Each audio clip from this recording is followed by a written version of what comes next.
नमस्कार दोस्तों, मैं मनीष कुमार भोज आप सभी का अपने YouTube चैनल पहाड़ एजुकेशन में हार्दिक स्वागत करता हूं। दोस्तों, आशा करता हूं कि आप सभी लोग स्वस्थ होंगे। साथ ही आप लोगों की आगामी प्रतियोगिता परीक्षाओं की भी तैयारी बहुत शानदार तरीके से चल रही होगी। जैसे आप सभी को सर्वविदित है कि इस चैनल के माध्यम से उत्तराखंड प्रवक्ता भर्ती परीक्षा पॉलिटिकल साइंस की मैंने यहाँ पर क्लासेस प्रारंभ की हुई हैं। आज इसी कड़ी में आप लोगों के सामने एक मॉडल पेपर लेके उपस्थित हुआ हूँ। जो ये मॉडल पेपर है वो आपके बहुत ज़्यादा महत्वपूर्ण है परीक्षा के दृष्टिकोण से। इसका जो टॉपिक है आज का वो विदेश नीति के निर्धारित तत्व है। यहाँ पर आप देख पा रहे होंगे, एक से लेकर हम 200 नंबर की श्रृंखला को यहाँ पर देखेंगे। जितने भी क्वेश्चन इस श्रृंखला में अटैम्प्ट हो सकते हैं करेंगे, अगली श्रृंखला में अगले प्रश्न में मैं आपके सामने लाऊंगा। ठीक है, चलिए प्रारंभ करते हैं। आज का पहला प्रश्न आप देख पा रहे होंगे कि विदेश नीति का मुख्य उद्देश्य क्या होता है। यहाँ पर चार ऑप्शन दिए हैं, तो यहाँ पर जबकि मैंने इसका आंसर दिया हुआ है तो सीधे मैं आंसर की तरफ बढ़ूंगा।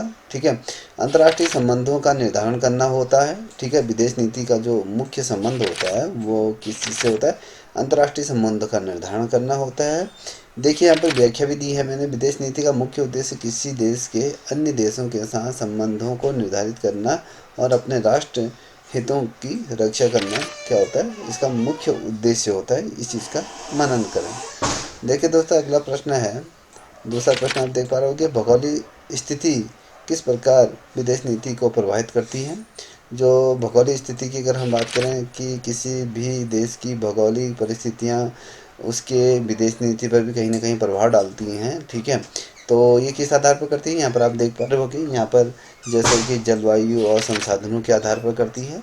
तो यहाँ पर आप देख पा रहे होगे कि किसी देश की भौगोलिक स्थिति उसकी जो व्यापारिक मार्ग और संसाधनों और समग्र महत्व को तय करती है, जिसे विदेश नीति प्रभावित होती है। ठीक है, ये चीज़ बहुत महत्वपूर्ण होती है।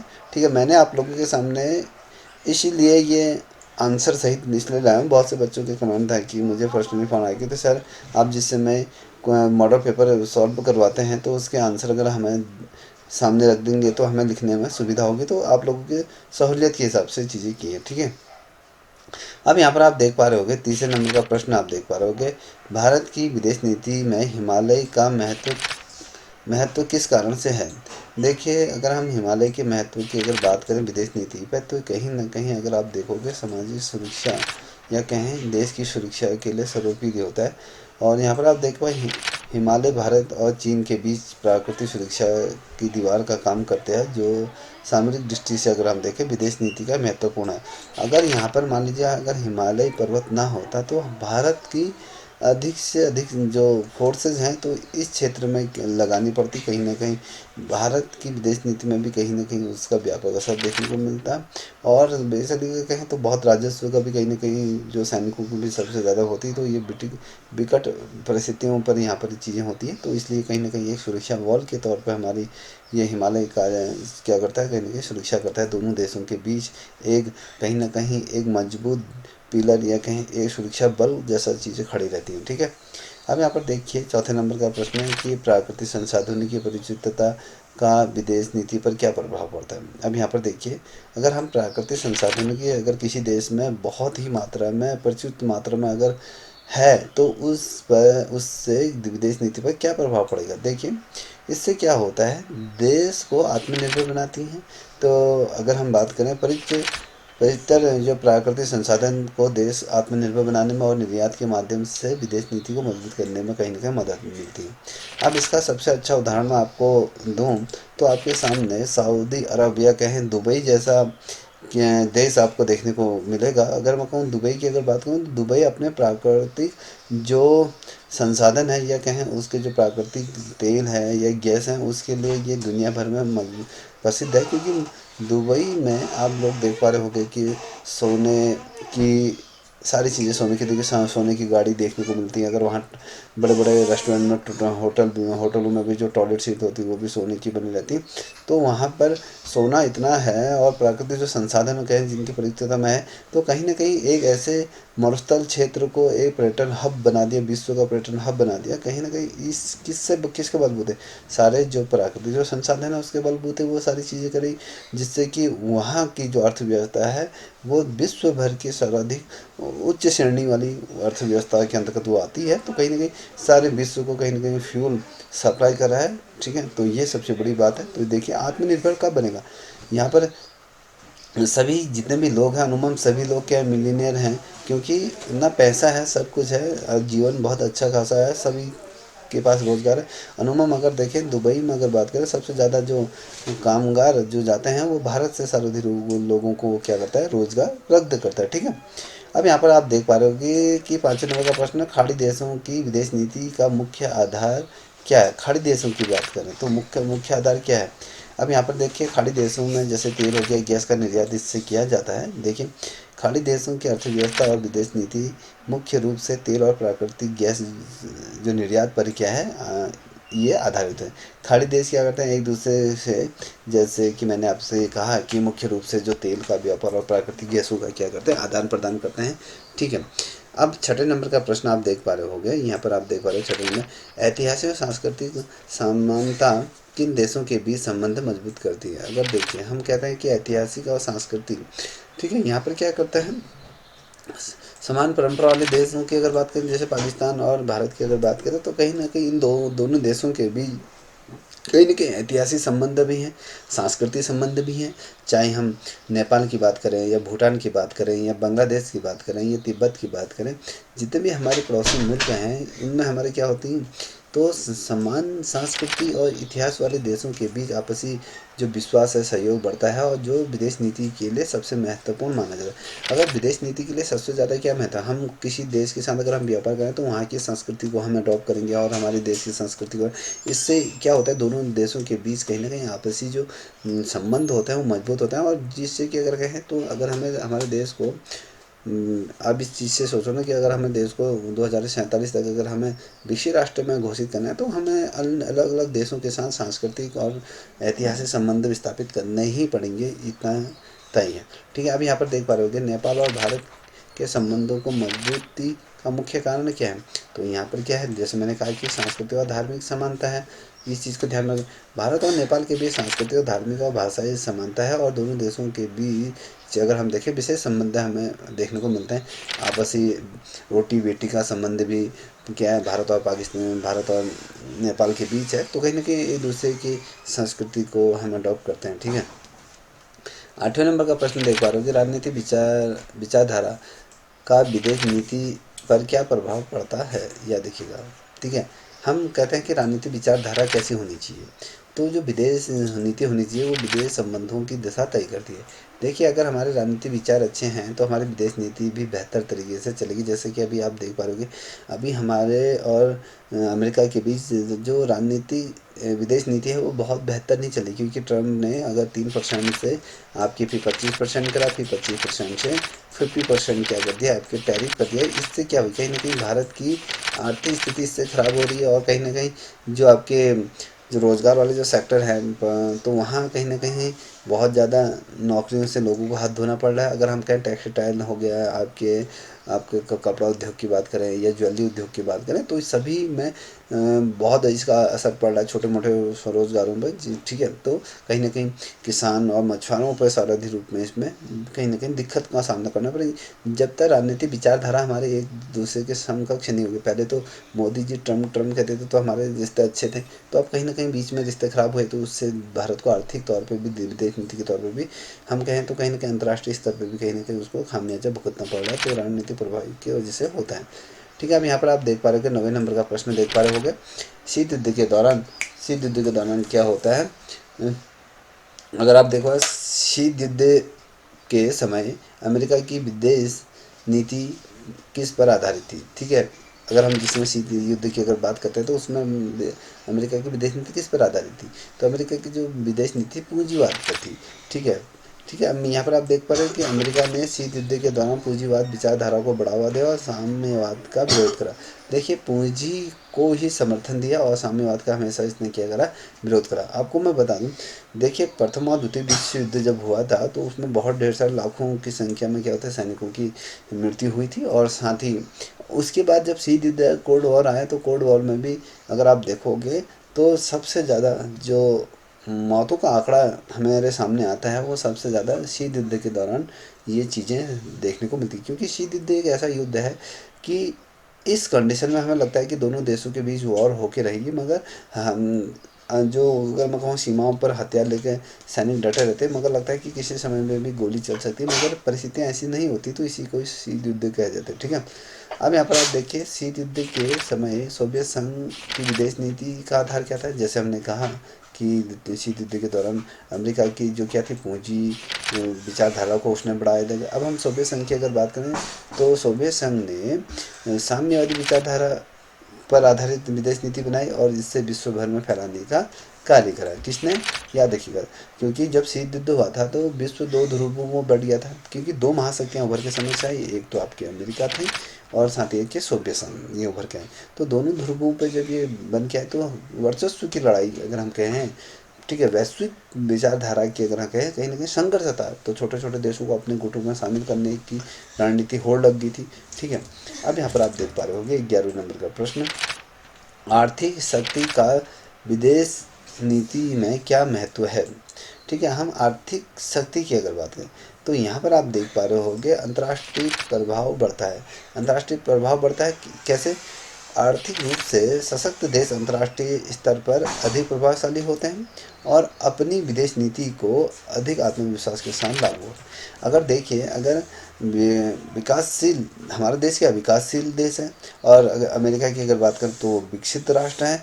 तो विकसित राष्ट्रों ने हमेशा ही जो विकासशील देश है हमेशा उनका उत्पीड़न करा। जैसे कि वर्तमान समय में जो भारत है, नहीं, भारत का हो गया, अन्य सभी देशों का अमेरिका क्या कर रहा है, अपनी शक्ति के बलबूते क्या कर रहा है, इनका दोहन कर रहा है। अगर आप देखा जाए तो कहीं ना कहीं अंतर्राष्ट्रीय प्रभाव इससे बढ़ता है। आर्थिक शक्ति, जब आर्थिक शक्ति का मतलब क्या कि हमारे पास हम पैसे के बलबूते मजबूत हैं, आर्थिक तौर पे भी मजबूत है, मगर हम देखें आर्थिक तौर पे भारत अभी मजबूत है नहीं। अगर भारत को अगर विकसित राष्ट्र बनना है तो उसको अभी बहुत समय लगेगा, क्योंकि हमारा मेडिकल का जो इंफ्रास्ट्रक्चर वो अच्छा नहीं है, एजुकेशन पॉलिसी नहीं है।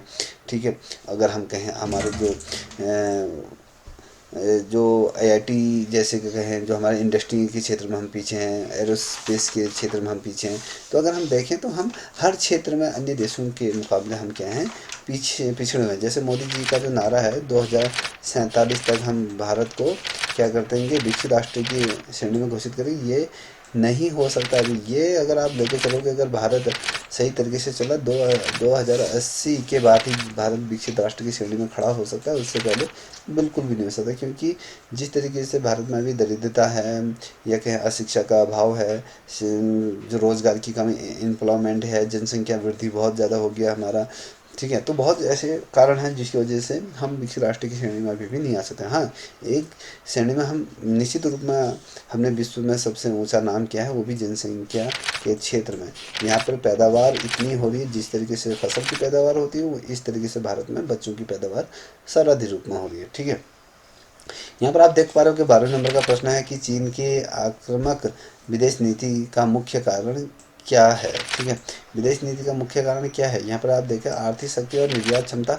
देखिए, आप देख पा रहे होंगे चीन जो आप भारत के बाद जो आज़ाद, उसके समथिंग कहें तो ये दोनों को आज़ादी एक समय मिली थी। तो आज जो चीन है वो विश्व सुपर पावर के रूप में उभर चुका है, और हमारा देश क्या है, अभी भी विकासशील देशों के साथ क्या है, एड़ी के साथ रगड़ रहा है। तो कहीं ना कहीं जब कोई देश शक्तिशाली या सुपर पावर बनता है तो उसकी विदेश नीति भी हमेशा क्या होगी, तीव्रता के साथ वो बढ़ता है। और उसकी आक्रमणकारी क्यों होगी, चीन की तेज़ी से बढ़ती अर्थव्यवस्था और निर्यात क्षमता ने उसकी विदेश नीति को अधिक प्रभावशाली और साथ ही आक्रामक बना दिया। देखिए, आज अगर आप अपने घर में भी अगर आप देखो तो चारों तरफ अगर आप नज़र डालोगे तो अधिक से अधिक सारी चीज़ें किसकी मिलेंगी, मेड इन चाइना मिलेंगी। अगर आपके पास मोबाइल भी है, लैपटॉप भी है, अगर आप कोई भी चीज़ यूज कर रहे हो एक्स वाई जेड, तो वो सारी चीज़ें क्या है, चाइना से संबंधित है। अगर आप एक सुई भी देख रहे हो, अगर एक आप आपके घर में अगर एक टॉयलेट सीट भी है ना, तो वो भी चाइना से ही इंपोर्ट हो रहा है। अगर टेलीविज़न भी है, घड़ी भी है, सब कुछ आप अगर एक रॉड भी है, पंखा भी चल रहा है, उसके अंदर के कल पुर्जे जो भी होंगे वो सारे चाइना के। तो चाइना ने अपना विस्तार इतनी तरीके से करा है क्योंकि उसकी आक्रमण नीति की अगर बात करें तो उसकी निर्यात क्षमता भी बहुत अधिक है, ठीक है, और साथ ही तेज़ी से बढ़ती हुई अर्थव्यवस्था है उसकी। तो आज जो चाइना है वो चाइना क्या है, अमेरिका जैसे राष्ट्र को क्या चुनौती खड़ा करती है, तो ये भारत इस तरीके से नहीं कर सकता, ठीक है। चलिए आगे बढ़ते हैं। 13वें नंबर का प्रश्न है कि सैन्य शक्ति विदेश नीति में किस प्रकार सहायता करती है। अब सैन्य शक्ति, अब यहाँ पर आप देख पा रहे होंगे अंतर्राष्ट्रीय दबाव और सुरक्षा को मद्देनजर रखते हुए ये होता है। अब सैन्य शक्ति देश को सुरक्षा प्रदान करती है, अंतर्राष्ट्रीय स्तर पर दबाव बनाने की क्षमता रखती है, जिससे कि विदेश नीति मजबूत होती है। अब सैन्य शक्ति की अगर हम बात करें तो सैन्य शक्ति अगर जैसे हमने कहा रसिया हो गया, रूस हो गया, आपके चाइना हो गया, जापान हो गया, अमेरिका हो गया, तो जो बड़े बड़े विकसित राष्ट्र फ्रांस हो गया, तो ये देशों के बीच पास क्या है, सैन्य शक्ति बहुत ज़्यादा है। क्योंकि अगर हम कहेंगे हमारे जो देश की जो सैन्य शक्ति है, हम कहेंगे विश्व में तीसरे चौथे स्थान पे जो रहती है, तो हम तो जनसंख्या के मामले में है ना, हमारे पास तो उतने आधुनिक उन्नत हथियार नहीं है आज भी। पुराने ज़माने की हम राइफल या फिर AK-47 के साथ ही हम क्या करते हैं, अभ्यास कर रहे हैं। तो हम चाहे हमारे जितने भी आर्मी के जितने भी उपकरण हैं, सैन्य उपकरण हैं, किसे हम तो चाहे फ्रांस से मंगाते हैं, अमेरिका से मंगाते हैं, या अन्य देशों से हम क्या करते हैं, इंपोर्ट कराते हैं। तो हम किस बेस पे, हम सैन्य शक्ति के तौर पे हम उतने ज़्यादा विकसित नहीं है। अब सैन्य शक्ति इसलिए बेहतर होती है किसी अंतर्राष्ट्रीय स्तर पर दबाव बनाने के लिए कि अगर हमारे पास बेहतर कमांडो है या बेहतर आर्मी है, तो हम किसी भी देश का मुकाबला डट के कर सकते हैं। तो ये क्या होती है, अंतर्राष्ट्रीय स्तर पर दबाव बनाने का कहीं ना कहीं जरिया होता है। अब देखिए, अब हमने अपनी आर्मी को कहीं ना कहीं ये लेके चल दिया कि हमने उसको निष्क्रिय जैसे बना दिया। क्योंकि जो जो अग्निवीर जैसे कॉन्सेप्ट जो हम लाए, तो कहीं ना कहीं वो आर्मी के लिए अच्छी नहीं है। अगर आप देखोगे इसका अगर मुआयना करोगे, जितने भी जो जनरल हैं, जो अगर जो रिटायर हो चुके हैं, जो सेना के प्रमुख हैं, जो उस पद से रिटायर हो गए, उन्होंने स्पष्ट तौर पे कहीं ना कहीं हमारे सेना को ये कमज़ोर करने वाले की नीति है।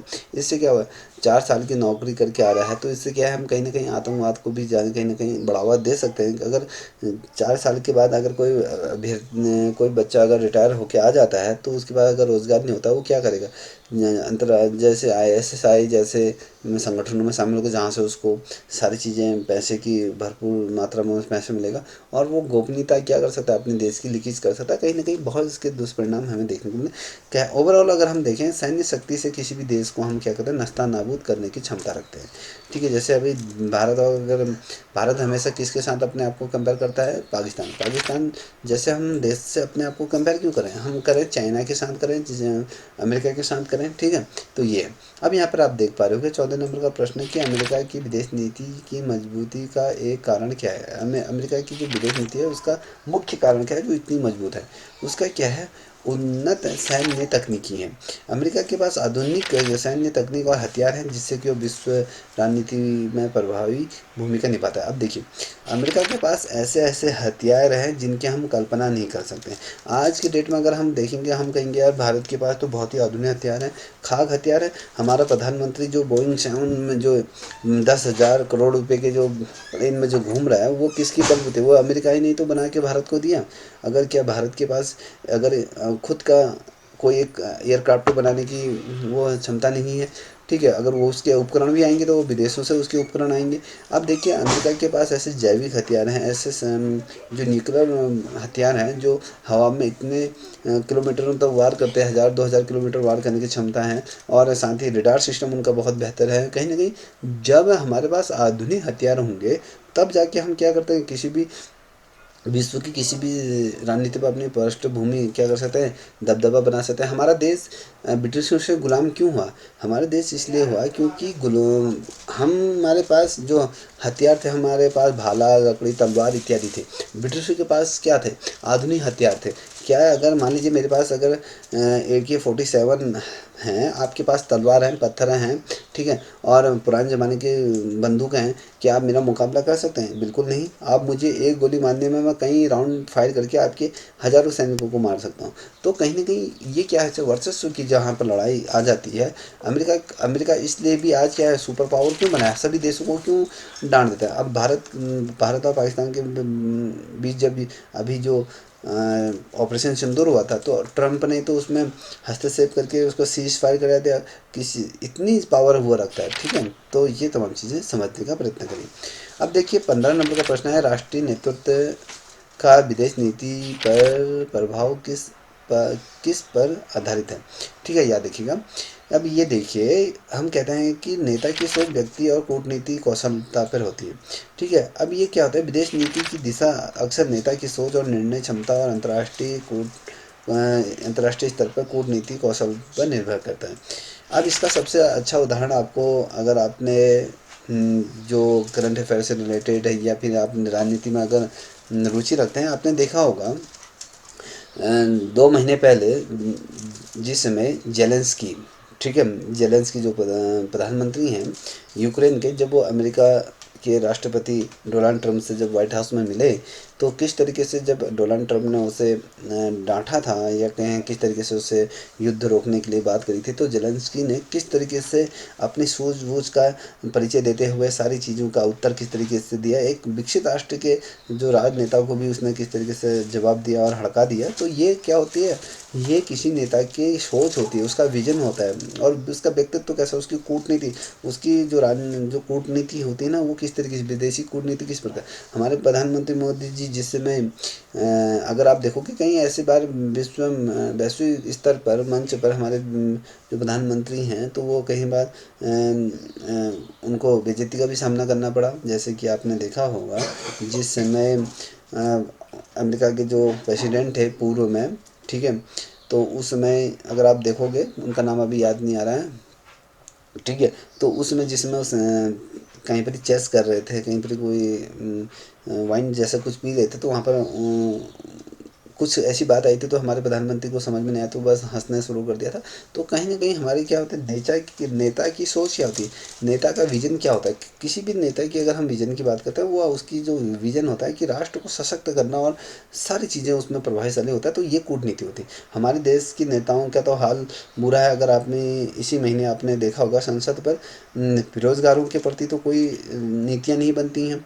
और नीतियाँ किस पे, सवाल जवाब किस पे होता है, हमारा ये होना चाहिए कि हमारा इंफ्रास्ट्रक्चर अच्छा नहीं हो, हमारा रोडों की स्थिति अच्छी नहीं है, हॉस्पिटल अच्छी नहीं है, शिक्षा पे बात होनी चाहिए, एम्प्लॉयमेंट पे बात होनी चाहिए।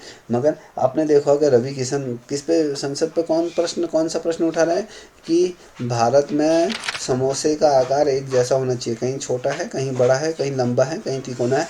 तो हमारे जो राजनेता की जो सोच है, तो उनकी सोच इस तरीके से है, तो उनका व्यक्तित्व तो ऐसा है, ठीक है। तो कहाँ तक हमारा देश जा सकता है, ठीक है। हमारा पार्लियामेंट में ही एक रमेश बिदुड़ी क्या कहता है, दूसरे को क्या कहता है, ए कटवा ए मुल्ले। तो इस तरीके की अगर हमारी भाषा का औपचारिक इस तरीके से ना, हम हमारे सोच जो नेता की सोच कैसी हो सकती है। तो ये मैं तुम्हें पूरा डिटेल में समझा रहा हूँ, जिससे कि आपको समझने में आसानी होगी, ठीक है। अब यहाँ पर देखो 16 नंबर का प्रश्न है कि पंडित नेहरू की विदेश नीति की मुख्य विशेषताएं क्या थी। देखिए, पंडित नेहरू की मुख्य विशेषताएं गुट निरपेक्ष आंदोलन के क्या माने जाते हैं, जनक की, या कहें उनके गुट के प्रमुख नेता के रूप में भी ये माने जाते हैं।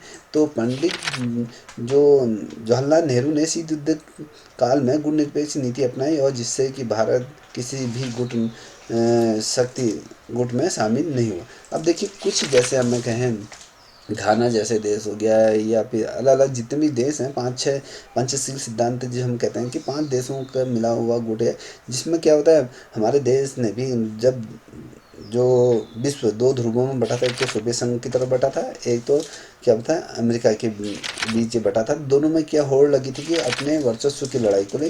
तो हर दोनों ये ध्रुव ये चाहते थे कि दोनों ये शक्तियाँ चाहती थी कि अधिक से अधिक जो छोटे छोटे देश हैं वो हमारे गुटों में आके सम्मिलित हों। तो इसमें पंडित जवाहरलाल नेहरू ने जो गुटनिरपेक्षता जो की नीति जो अपनाई था कि कहा कि भैया हम किसी भी देश किसी भी गुट में हम सम्मिलित नहीं होगा। अगर हम किसी भी ये ध्रुवों में कहें या फिर विश्व के दो जो महाशक्ति में अगर हम इनके गुटों में शामिल हुए तो कहीं ना कहीं हमारी जो स्वतंत्रता है, जो हमारी जो नीतियाँ हैं उसमें कहीं ना कहीं प्रभाव होगा। हमेशा अगर आप देखोगे जितने भी शक्तिशाली जो देश हुए हैं, जितने भी गुटनिरपेक्ष दो ध्रुवों के जितने भी ये देश हैं, चाहे सोवियत संघ हो चाहे अमेरिका हो, हमेशा इन्होंने जो इस गुटों में जो सम्मिलित जो देश हैं उनका हमेशा उत्पीड़न, शोषण इत्यादि ये किया गया। तो इसीलिए पंडित जवाहरलाल नेहरू ने कहा था कि इन तमाम चीज़ों से हम क्या रहेंगे, दूर रहेंगे। तो इन्होंने इन चीज़ों से अपने आप को दूर रखा। ठीक है, अब यहाँ पर आप देखते हैं कि 17 नंबर का प्रश्न, अंतर्राष्ट्रीय स्थिरता का विदेश नीति पर क्या प्रभाव है। ठीक है, यहाँ पर देखिए, अब यहाँ पर देखिए स्थिरता से विदेश नीति अधिक प्रभावित होती है। क्या होता है यहाँ पर, राजनीति, सामाजिक और आर्थिक स्थिति विदेश नीति को प्रभावित और निरंतर बनाती है। अगर आज की डेट में अगर हम देखें दोस्तों कि आंतरिक स्थिरता क्या होती है विदेश नीति की अगर बात करें, हमारे जो व्यापार है, जो राजनीति है या कहीं आर्थिक स्थिति हमारी क्या है, विदेश नीति हमारी किस तरीके से है, उसको निरंतर बनाने के लिए, जैसे अगर हम कहें आज हम शेयर मार्केट की बात करें तो ये सारी चीज़ें इसी पर निर्भर करती हैं। ठीक है, अब बात करेंगे 18 नंबर का प्रश्न। आप देखो, जनमत का विदेश नीति पर क्या जनमत का विदेश नीति पर प्रभाव कब अधिक होता है। ठीक है, जनमत का अगर बात करें, यहाँ पर आप देख पा रहे हो कि युद्ध और संघर्ष की स्थिति में क्या होता है, जनमत का जो विदेश नीति पर प्रभाव सबसे अधिक होता है। युद्ध और संघर्ष, अंतर्राष्ट्रीय विवाद की स्थिति में जनमत विदेश नीति पर सीधा प्रभाव डालता है। जैसे अभी आपने देखा होगा कि हमारा जो देश ने जब हमारे पाकिस्तान के पड़ोसी देश के साथ जब सिंदूर जैसी ऑपरेशन को संचालित किया था तो हमारा पूरा देश एकजुट हो गया था, चाहे वो विपक्षी पार्टी हो, चाहे वो मुसलमान हो या कोई भी हो, जो किसी भी एक दूसरे से नफरत करने वाला भी था। जब भारत हम एकजुटता की बात है, जहाँ जनमत की बात आती है तो पूरा देश क्या हो जाता है, एक साथ खड़ा हो जाता है उस संघर्ष में। तो यही चीज़ें विदेश नीति पर भी प्रभाव डालती हैं। ठीक है, 19 नंबर का प्रश्न है कि मीडिया विदेश नीति में किस प्रकार की भूमिका निभाता है। हमारे यहाँ की मीडिया का तो कहना ही अलग है।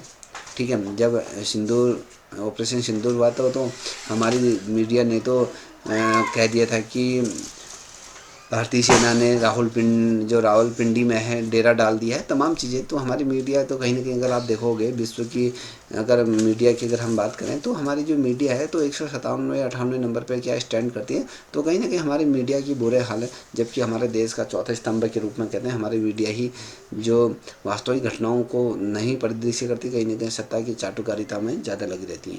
तो विदेश नीति में किस प्रकार की भूमिका निभाता है, तो यहाँ पर आप देख पा रहे होंगे ये कहता है कि अंतर्राष्ट्रीय घटनाओं की जानकारी देकर मीडिया जो विदेश नीति में क्या क्या चीज़ें हो रही है। अभी आपने देखा होगा विदेश नीति की अगर सबसे अच्छी जानकारी, अभी टैरिफ बनाना, हमारी मीडिया क्या कर रही है कि बहुत अच्छा है, अब सत्ता पक्ष पर उसको क्या कर रही है, मैनिपुलेट करने की कोशिश कर रहे हैं। आपको पता है कि अगर मीडिया अगर सही तरीके से सारी चीज़ें दिखाए तो हमारे देश के बारे के न्यारे कब के हो चुके होते हैं। ठीक है, अच्छी दिशा में बढ़ता हूँ।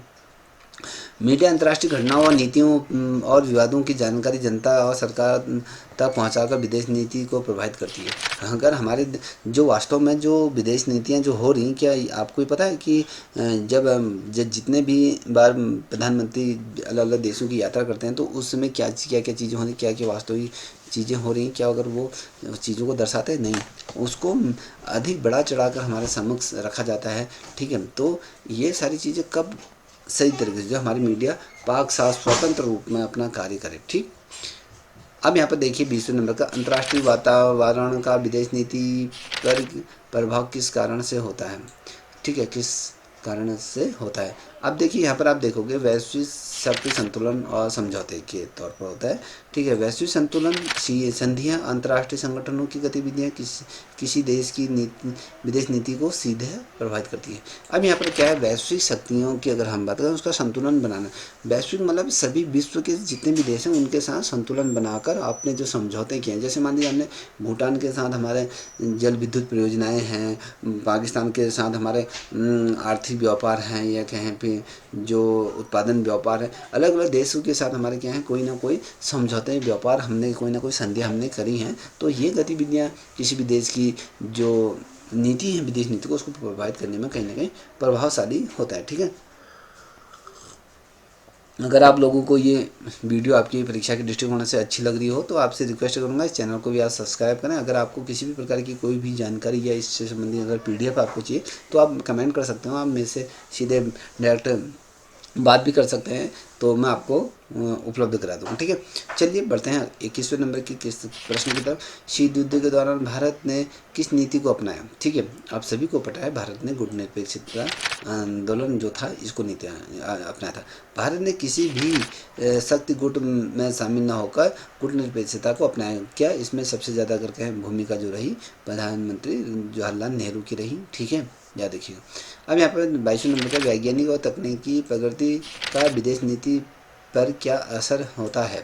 देखिए इससे क्या होता है, सैन्य और आर्थिक क्षमता में वृद्धि होती। अब सैन्य क्षमता मतलब कि सैन्य क्षमता का मतलब कि जवानों को भर्ती करना सैन्य क्षमता नहीं होती है। आपके पास कितने उन्नत हथियार हैं, कितने बेहतर उपकरण हैं, कितनी शानदार टेक्नोलॉजी आपके पास है। ठीक है, और साथ ही करके आर्थिक क्षमता में वृद्धि होती है। ठीक है, ये चीज़ याद रखिएगा। अब यहाँ पर कहते हैं तकनीक प्रगति सैन्य शक्ति और आर्थिक विकास को बढ़ावा देती है, जिससे विदेश नीति अधिक मजबूत होती है। देखिए हम अगर बेहतर से बेहतर अगर हथियार बन रहे हैं, जैसे हम भारत क्या करता है, अलग अलग देशों से सैन्य हथियारों को भारी मात्रा में खरीदता है, या कहीं बड़े बड़े चाहे वो समुद्री जहाज़ों में पनडुब्बियाँ हों, अलग अलग तरीके से खरीदता है। तो उससे क्या होता है, किसी न किसी देश की आर्थिक व्यवस्था कहें तो आर्थिक विकास भी उससे बढ़ रहा है। ठीक है, तो ये मजबूत ही होता है। ठीक, इस चीज़ को समझने का प्रयत्न करें। इसरो की उपलब्धियों ने भारत की विदेश नीति को किस प्रकार मजबूत किया है? तो यहाँ पर अगर आप देखो अंतरिक्ष कूटनीति की अगर बात करें तो इसरो की सफलता ने भारत को अंतरिक्ष प्रौद्योगिकी में वैश्विक स्तर पर प्रतिष्ठा दिलाया है, जिससे कि अंतरिक्ष में मजबूती देखिए अगर हम देखें भारत को जो उपलब्धि हुआ अंतर्राष्ट्रीय स्तर पर, हम विदेश नीति पर इसका पढ़ा, तो कहीं ना कहीं हम भी तो उन देशों के साथ दौड़ रहे हैं जो देश अंतरिक्ष की गहराइयों की खोज कर रही है, चाहे वो आपके मंगल ग्रह की बात करें या फिर चांद की बात करें, या ऐसे बहुत से जहां जीवन की संभावनाएं हैं। तो स्पेस को कहीं ना कहीं एक्सप्लोर करने का कार्य कहीं ना कहीं हमारे जो एरोस्पेस की जितने भी जो वैज्ञानिक हैं वो तमाम चीज़ें कर रहे हैं। कहीं ना कहीं इससे हमारे देश का मान बढ़ता है, सम्मान बढ़ता है, कहीं ना कहीं विश्व स्तर पर हमने कहीं ना कहीं प्रतिष्ठा मिलाई। कहीं ना कहीं आज हमारा जो इसरो है कहीं ना कहीं उसको वैश्विक स्तर पर सभी देश जानते हैं, और पाकिस्तान की अगर बात करें जो अन्य देश तो किसी को भी नहीं जानते कि वहाँ क्या चीज़ें बन रही हैं। ठीक है, तो कहीं ना कहीं ये जो विजन था जवाहरलाल नेहरू, राजीव गांधी, अगर ये जैसे जो राष्ट्र नेता नहीं होते हैं तो कहीं ना कहीं आज जो जिस मुकाम पर हम पहुँचे हैं तो वो मुकाम पर नहीं पहुँच पाते। ठीक है, टेक्नोलॉजी हमारी देश में क्या है वो कहीं ना कहीं रीढ़ की हड्डी होती है।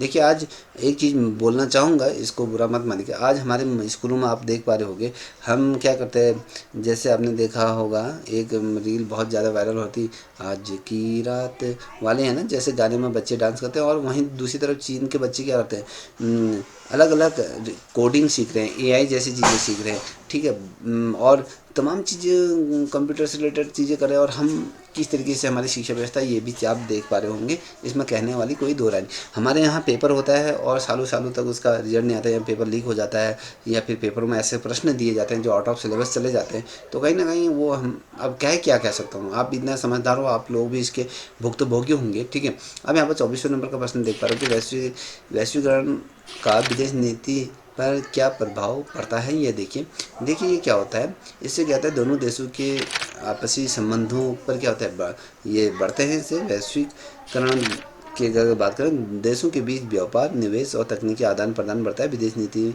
आपसी निर्भरता इसमें बढ़ती है। देखिए अगर हम वैश्वीकरण की बात है, विश्व को एकीकरण करने की जब हम बात करें, सभी के साथ सौहार्दपूर्ण व्यवहार या कहें जो आपसी तालमेल हो या निवेश हो या तकनीकी आदान प्रदान साझा करना होता है, तो इससे क्या आत्मनिर्भरता बढ़ती है।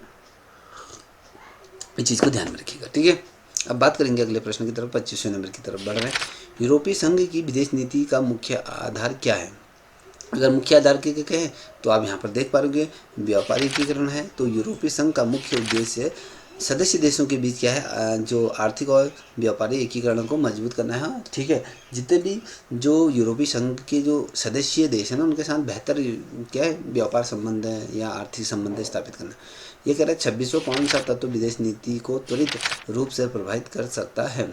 तो कौन सा तत्व है, देखिए अंतर्राष्ट्रीय व्यापार विवाद, ठीक है। अंतर्राष्ट्रीय व्यापार विवाद किसी भी देश के आर्थिक हितों को प्रभावित करता है, जिससे कि विदेश नीति तुरंत बदल सकती है। ये मैंने कहा ना, अभी इसका जीता जाता उदाहरण हमारा देश है, क्योंकि ट्रंप ने 50% जो टैरिफ लगाया, ठीक है, उससे हमारे देश की कहीं ना कहीं आर्थिक स्थिति बदहाल हो गई। और कई ऐसे इंडस्ट्री क्षेत्र हैं जहाँ पर बेरोजगारों को और ज़्यादा जो मौके मिलने चाहिए वो नहीं मिल पा रहे हैं, और जो कार्यरत हैं जिन कंपनियों में, वहाँ से भी लोगों को निकाला जा रहा है, जिससे कि क्या है ये इसका त्वरित प्रभाव हमारे देश में पड़ा। चाहे वो टेक्सटाइल के क्षेत्र में कहें, उद्योग या सूती उद्योग की बात करें, या फिर ज्वेलरी में कहें, फिर या फिर हम मछुआरों की बात करें या किसान की बात करें या छोटे मोटे उद्योगों में, सभी में इसका त्वरित प्रभाव हमें देखने को मिला है। अगर आप इस चीज़ों पर अगर ध्यान देते होंगे तो आपको पता होगा। देखिए भारत और भूटान के विशेष संबंधों का मुख्य कारण क्या है। देखिए इन दोनों देशों के बीच मुख्य कारण क्या है, यहाँ पर आप देख पा रहे हो हमारे दोनों देशों के बीच क्या है, सांस्कृतिक और भौगोलिक निकटता है। क्योंकि हमारे आपसी संबंध इन देशों के, हम रोटी बेटी का कपड़े का हमारा क्या है यहाँ पर संबंध चलते हैं। तो भूटान और भारत के बीच सांस्कृतिक भौगोलिक और ऐतिहासिक निकटता है, जबकि दोनों की विदेश नीति के को आपस में क्या जोड़ती है, चाहे वो पाकिस्तान, नेपाल और भूटान हो, ये अलग अलग देशों के साथ हमारे अच्छे हैं। राष्ट्रीय हित की सुरक्षा विदेश नीति का क्या यहाँ पर क्या मुख्य उद्देश्य होना चाहिए। विदेश नीति का सबसे महत्वपूर्ण उद्देश्य है राष्ट्रीय हित की रक्षा और संवर्धन है। हमारे राष्ट्र की हित और चीज़ें तो बाद की बात होगी, पहले हमारे राष्ट्र की सुरक्षा है, ठीक है, ये चीज़ें महत्वपूर्ण। 29वें नंबर का प्रश्न यहाँ पर आप देख पाए, निम्न में से कौन सा प्राकृतिक संसाधन विदेश नीति को सबसे अधिक प्रभावित करता है। प्राकृतिक संसाधन कौन सा ये करता है। देखिए आपको पता है कि तेल सबसे ज़्यादा प्रभावित करेगा। इसका जीता जागता उदाहरण आपको दुबई को लेकर चलिए, ठीक है। अब यहाँ पर आप देख पा रहे होंगे, ठीक है, तेल वैश्विक महत्व है और ऊर्जा निर्भर, इससे विदेश नीति अत्यंत प्रभावित है। अगर दुबई मान लीजिए ना दे तो भारत की गाड़ियाँ भी ठप हो जाएंगी, अलग अलग देशों की गाड़ियाँ भी ठप हो जाएंगी, क्योंकि ये ऊर्जा का सबसे बड़ा क्या है स्रोत है। अगर इसी को हम अगर रोक दें तो सारी चीज़ें ठप हो जाएंगी, अर्थव्यवस्था डगमगा जाएगी। अब यहाँ पर 30वें नंबर का प्रश्न है कि जनसंख्या का विदेश नीति पर क्या प्रभाव पड़ता है। देखिए यहाँ पर आप देखोगे श्रम शक्ति और बाजार आकार को प्रभावित करता है। देखिए बड़ी जनसंख्या श्रम शक्ति और उपभोक्ता बाजार के रूप में विदेश नीति को मजबूत कर सकती है। देखिए किसी भी देश की जो जनसंख्या अधिक होना अभिश्राप नहीं होता है, उस देश की प्रगति में कहीं ना कहीं वो महत्वपूर्ण अपना योगदान देते हैं। जैसे इससे पहले चाइना क्या था, जो जनसंख्या के मामले में अधिक था, तो उसने अपनी जनसंख्या को अपने जो वहाँ के लोग हैं उनके टैलेंट के आधार पर उसको विभाजित किया। जो मान लीजिए जो कारपेंटर है कारपेंटर की तरफ, जो इंजीनियर की तरफ, जो आपके डॉक्टर है डॉक्टर की तरफ, जो अलग अलग सेक्टर में उसने बांट दिए, जिससे कि क्या हुआ रोज़गार भी उपलब्ध रहा। और आपने देखा होगा कि चाइना किस तरीके से उभर के समक्ष आया। तो आज हमारे देश में क्या है, हमारे देश में हिंदू मुस्लिम करने से जब हमें फुर्सत मिलेगी तभी हम इस बड़ी जनसंख्या का उपभोग सही तरीके से सही दिशा में कर सकते हैं। यदि मान लीजिए हमने बड़ी जनसंख्या हमारी है, तो अगर हम उसे श्रम के तौर पर अगर हम इसे यूज़ करें तो कहीं ना कहीं हमारी आर्थिक जो राष्ट्रीय आय है उसमें भी बढ़ोतरी होगी। उपभोक्ता बाजार हमारे वहाँ पर क्या है, सबसे बड़ा उपभोक्ता बाजार हमारा वहाँ है। देखिए अगर मान लीजिए किसी चीज़ की अगर लॉन्चिंग हो रही है तो भारत में ही वो सभी देश भारत को क्यों देखते हैं। मान लीजिए भारत में इतने ज़्यादा 100 करोड़ लोग रहते हैं, तो अगर एक एक चीज़ भी अगर मोबाइल भी अगर मान लीजिए आईफोन का सबसे बड़ा जो बड़ा उपभोक्ता वाला बाजार है वो भारत है। भारत में क्या है, इतने लाखों लोग, करोड़ों लोग रहते हैं, तो करोड़ों फ़ोन्स क्या होते हैं, भारत को बेचते हैं। तो क्या है, कहीं ना कहीं क्या ये हमारे देश की कहीं कहीं रीढ़ की हड्डी है। मगर हमारे देश में जिस तरीके से हिंदू मुस्लिम ये राजनेताओं की बलि चढ़ जाते हैं हमारे जो युवा, तो इसी वजह से ये हमारे देश के लिए अभिश्राप है। अंतर्राष्ट्रीय संगठन विदेश नीति को किस तरीके से प्रभावित करते हैं, आप यहाँ पर देख पा रहे होंगे। ये कहता है सहयोग और समझौते के माध्यम से, जैसे यूएन हो गया, WTO की जैसे संगठन जो होते हैं, देश के संगठन देशों के बीच क्या होता है, समझौते को प्रोत्साहित करते हैं, विदेश नीति को कहीं ना कहीं प्रभावित भी ये करते हैं। अब देखिए, युद्ध का खतरा विदेश नीति को किस प्रकार से बदलता है, ये देखिए, ठीक है, बदलाव करता है। तो ये क्या कहता है, अब यहाँ पर देखिएगा, यहाँ पर सैन्य जो गठबंधनों की ओर झुकाव होता है। युद्ध का खतरा जब होता है, खतरा को सैन्य सहयोग या गठबंधन की ओर ले जाता है, ठीक है। मान लीजिए अभी आपने देखा होगा, जैसे कि यूक्रेन के साथ रूस का युद्ध हो रहा है, तो कोई भी देश अगर उसका सहायता करेगा, तो उसके क्या, गठबंधन के जितने भी सदस्य हैं अगर उनकी सहायता करते हैं तो कर सकते हैं। जैसे अमेरिका अभी कह रहा था कि उसको कहीं ना कहीं हथियार सप्लाई करा, किसी न किसी रूप में मदद होती रहती है, ठीक है। 33वें नंबर का प्रश्न देखिए, अंतर्राष्ट्रीय व्यापार समझौते का मुख्य उद्देश्य क्या है। अगर देखें यहाँ पे देखिए, अंतर्राष्ट्रीय व्यापार समझौते का उद्देश्य क्या है। उद्देश्य की व्यापार और निवेश को बढ़ाना होता है। हमारा अंतर्राष्ट्रीय व्यापार का मतलब क्या होता है, हमें अधिक से अधिक व्यापार हम करें, निर्यात भी करें, आयात भी करें, तो इससे क्या होगा, कहीं ना कहीं व्यापार समझौतों के बीच आर्थिक संबंधों और निवेशों को बढ़ावा मिलेगा, जो विदेश नीति का ये हिस्सा। अगर हमारे देश में गेहूं अधिक उत्पादन हो रहा है, या फिर रेलवे स्टेशनों में जो गोदाम वहाँ सड़ रहा है, तो इससे बड़े कि हम अलग अलग देशों को उसको बेच दें, जिससे कि हमारे देश को आर्थिक रूप में मजबूती प्रदान होगी। तो बहुत सी ऐसी चीज़ें होती हैं जो हम आयात निर्यात करते हैं, ठीक है, एक दूसरे देशों से क्या होता है, उसका लाभ होता है, ठीक है। अब यहाँ पर देख पा रहे हैं 34वें नंबर का, कूटनीति का विदेश नीति में क्या महत्व होता है। अब यहाँ पर अगर देखोगे तो अंतर्राष्ट्रीय संबंधों को सुधारना होता है। कूटनीति की जब बात करते हैं, शांति वार्ता को समझौते के माध्यम से अंतर्राष्ट्रीय संबंधों को अच्छी तरह से सुधार सकते हैं, ठीक है। ये प्रश्न आपके प्रश्नों जो आएंगे वो निश्चित रूप में आपके प्रतियोगिता परीक्षा में लेक्चर में पूछे जाएंगे। सांस्कृतिक कूटनीति का उद्देश्य क्या होता है। सांस्कृतिक कूटनीति का उद्देश्य अगर हम बात करें तो सांस्कृतिक आदान प्रदान से क्या संबंध सुधारना होता है। सांस्कृतिक कूटनीति से के माध्यम से दोनों देशों के, अगर जो देश होते हैं, देशों के बीच क्या आपसी सौहार्द और सम्मान को कहीं ना कहीं बढ़ावा दिया जाता है, याद रखिएगा, ठीक है। अब यहाँ पर 36वें नंबर का प्रश्न देखिए कि प्रवासी नागरिक विदेश नीति को कैसे प्रभावित करते हैं। प्रवासी नागरिक कौन होते हैं, जो क्या करते हैं, अलग देश से आकर इस देश में रहते हैं।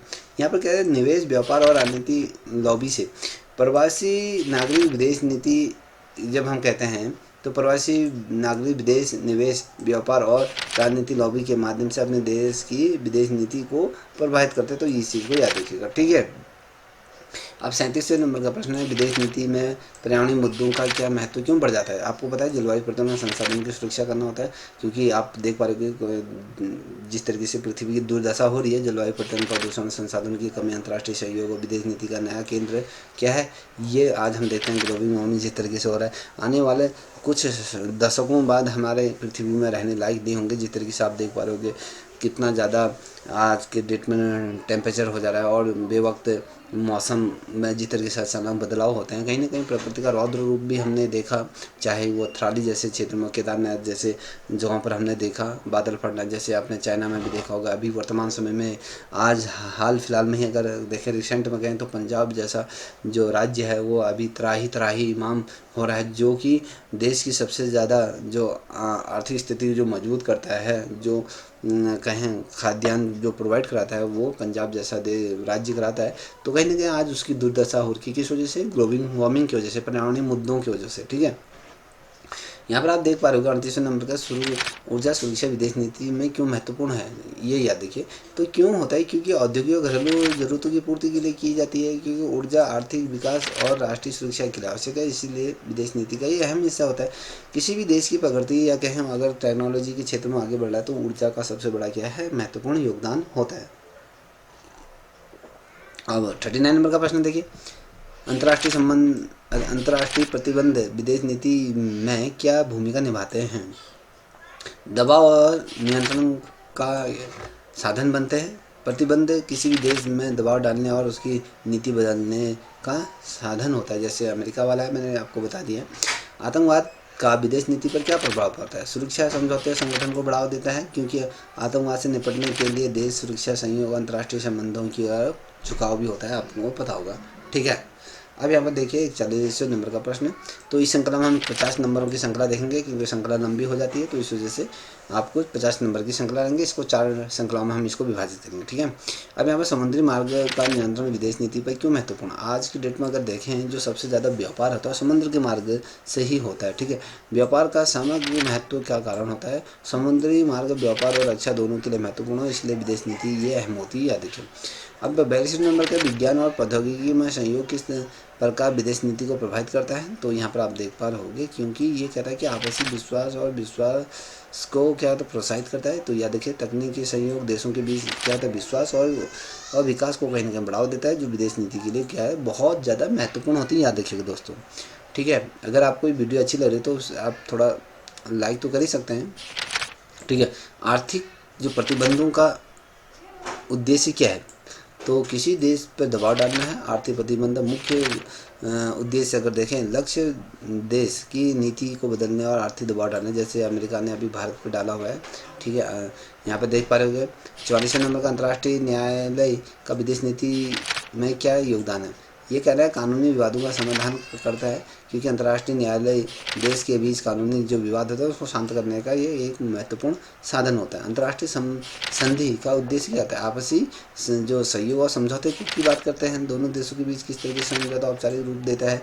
कूटनीति की अगर डिप्लोमेसी की अगर डिप्लोमेट की अगर बात करते हैं, उसका मुख्य उद्देश्य क्या होता है? तो उसका मुख्य उद्देश्य होता है कि अपने देश का विदेश में प्रतिनिधित्व करना होता है। ठीक है, अपना कूटनीति अपने देश के हितों का विदेश में प्रतिनिधित्व करना, समझौतों को कहीं ना कहीं मजबूत। इसीलिए तो हर देश में किसी न किसी देश का क्या होता है, हर देश के क्या होता है, आपके मंत्रालय होते हैं। ठीक है, जहाँ राजदूत रहते हैं। ठीक है, विदेश। सॉफ्ट पावर क्या होता है? सॉफ्ट पावर का अर्थ क्या होता है? संस्कृति और कूटनीति को प्रभाव। सॉफ्ट पावर का मतलब सैन्य शक्ति के बजाय सांस्कृतिक, कूटनीति और आर्थिक प्रभाव से अन्य देशों को प्रभावित करना होता है। ठीक है, 48वें नंबर का प्रश्न देखें कि भारत की विदेश नीति सॉफ्ट पावर का एक उदाहरण दीजिए।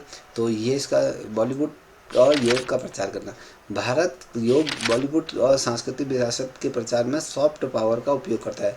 देखिए, आप बड़ी संख्या में भारत के जो फिल्में हैं उसको विश्व भर में देखा जाता है, और योग पूरे विश्व में किया जाता है। कहीं ना कहीं हमारी जो संस्कृति है उसकी विरासत की छटा हर देश में देखने को मिलती है, इसलिए सॉफ्ट पावर के रूप में होता है। सीमा विवाद का विदेश नीति पर क्या प्रभाव पड़ता है? तो इसका जो होता है कि संबंधित तनाव बनता है। तो सीमा विवाद से देशों के बीच क्या होता है, हमेशा कम से कम जो विश्वास कम होता है और विदेश नीति में तनाव पैदा करता है, जैसे चीन और भारत और पाकिस्तान, ये तमाम। ठीक है, इस श्रृंखला का अंतिम प्रश्न आपके सामने रख रहा हूँ। ठीक है, विदेश नीति सहायता विदेश नीति का हिस्सा क्यों है? विदेश नीति सहायता विदेश नीति का हिस्सा क्यों है? क्योंकि ये जो होता है आदान और मानवीय सहयोग से मजबूत करना होता है। ठीक है, विदेशी सहायता मानवीय दृष्टिकोण से मदद और सहयोग देकर संबंधों को मजबूत करना होता है। तो बेसिकली ये प्रश्न आपके निश्चित रूप में पूछे जा सकते हैं। ये आप लोगों के डिमांड पर इस चीज़ को मैं देखे हुआ है। अगर आपको ये श्रृंखला अच्छी लगी हो आपकी परीक्षा के दृष्टिकोण से, आपसे रिक्वेस्ट करूँगा इस चैनल को भी आप जरूर सब्सक्राइब करें, साथ ही अपने दोस्तों को साझा करें। तब तक इतना ही। जय हिंद, जय भारत, जय उत्तराखंड।